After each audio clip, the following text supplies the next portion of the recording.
Hyundais don't often make it into the pages or onto the screen of Evo magazine. But then the new i30N is no ordinary Hyundai. Powered by a 2-litre turbocharged engine with 271 bhp and boasting a front-wheel drive chassis that's been fine-tuned at the Nürburgring by people who really do know their onions, the i30N is very much the real deal.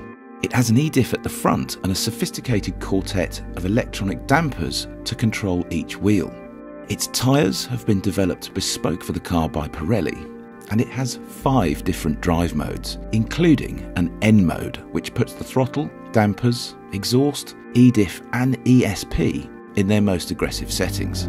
Oh yes, and it costs a deeply competitive 28 grand. So then, should the hot hatch establishment be at all worried? Oh yes, and this is why.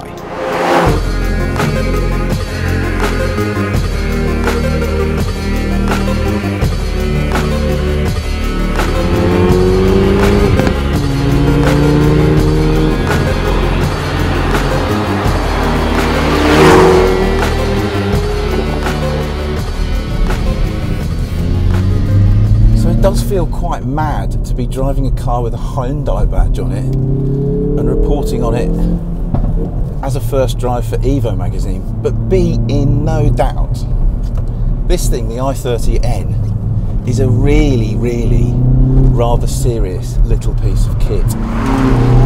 It's not just a regular Hyundai that they've put a pokey engine in and stuck a couple of spoilers on it, because fundamentally, this car has been engineered by a guy called Albert Biermann.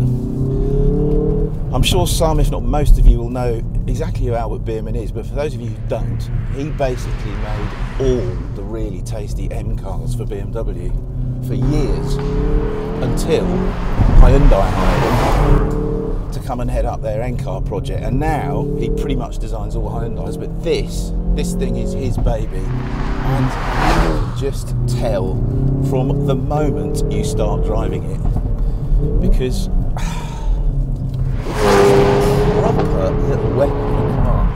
The power outputs and the weight and the torque, they're all kind of competitive without blowing the rule book to pieces. It's got 270 horsepower, 353 newton meters of torque, and it weighs about 1,500 kilograms. So 0 to 60 takes 6.1 seconds and it'll do 155 miles an hour. All that's kind of average stuff, but what you don't know from looking at the spec sheet is what's underneath all the oily bits, specifically the chassis and the brakes and the steering, and they're all absolutely bleeding marvellous, I have to say. It feels really sharp. The front end is delightful on this car, and it's a little bit greasy today, but it's got an e-diff, and you can tell. It's also got auto blip during downshifts. Great little 6-speed manual gearbox with really nice, tight, short, sharp throws. Sounds absolutely marvellous, as you can probably hear from all these pops and bangs.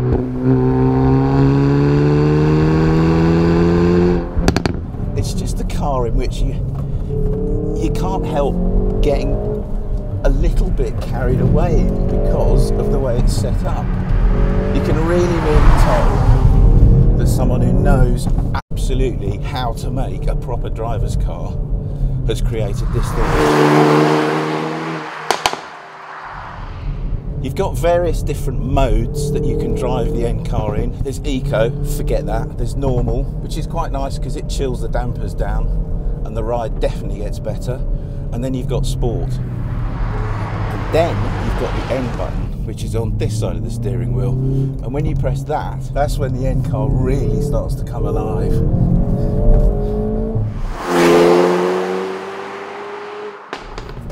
The ride is quite hard in N, I have to admit.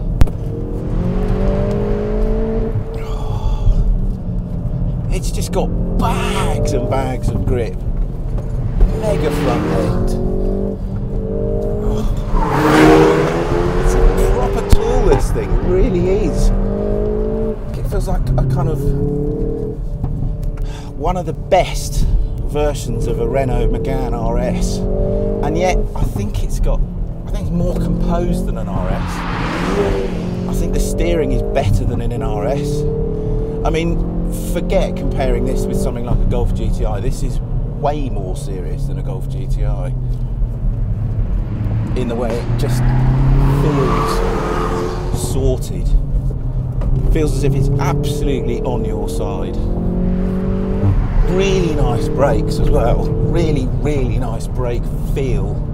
Lots of power, but it's just the feel, and that's what this car has got in abundance everywhere.